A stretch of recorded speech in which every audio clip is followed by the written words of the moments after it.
증여세 과세 체계는 증여재산 가액에서 증여재산 공제를 한 금액이 과세 표준이 되는데요. 아주 단순하죠, 논리가. 이게 과세 표준이 돼서 여기다가 세율을 곱해서 증여세를 산출하고 그 산출된 증여세의 세액공제 3%를 해서 세금이 과세가 됩니다. 자, 그런데 여기 이제 과세 체계 중에 증여재산 가액을 어떻게 평가하냐면 수증자가 받은 금액 기준으로 과세를 하게 됩니다.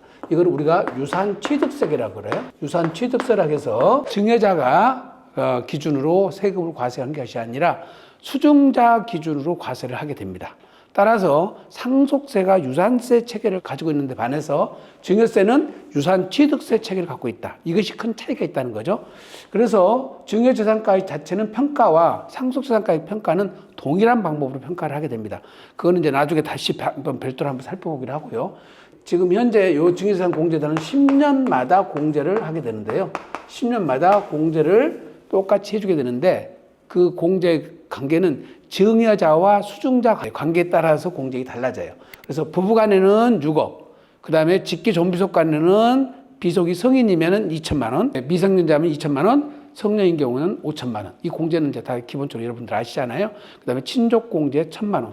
이 공제들은 어쩐다고요? 10년마다 공제별로 한 번씩만 해주는 거예요.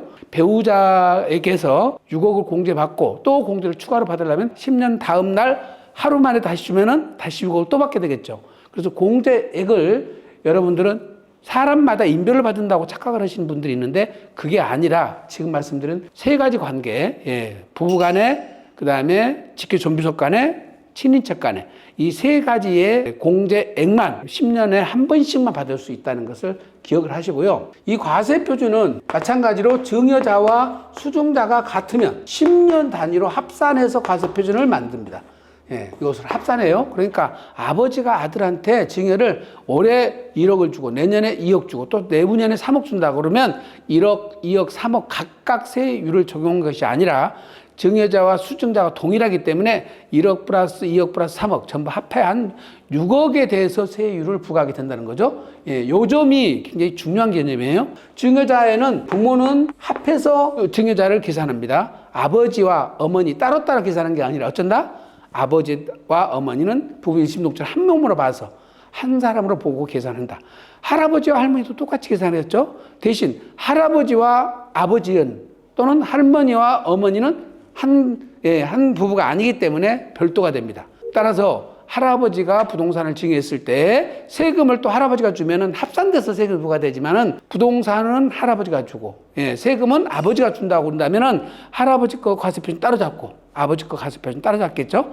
증여자와 수증자를 달리하게 하는 방법이 증여세 절세 측면에서 굉장히 유리합니다. 그래서 증여 경우에 핵심은 뭐라고요? 자, 증여세 공제는 10년 단위로 해준다는 것 하고 과세표준은 동일인일 경우에 10년마다 합산이 되는 거기 때문에 10년에 합산하는 개념을 어떻게 해석을 되냐고 그러는데 예를 들어서 만약에 5월에 증여를 해줬다 그러면 어쩐다고요?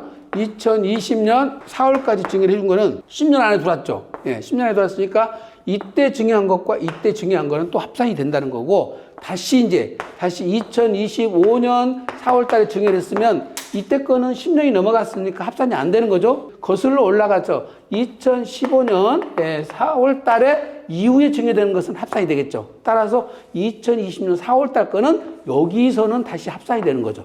그래서 10년이 경과된 2020년 5월 달 것은 제외하고 이때부터 소급해서 10년 이내에 들어온 것만 합산이 돼서 이거는 통산을 해주는 거다. 여기서 지금 증여재산 합통산 개념은 관계가 상관이 없습니다. 증여자와 수증자가 동일하면 통산이 된다는 것을 기억을 하시기 바랍니다.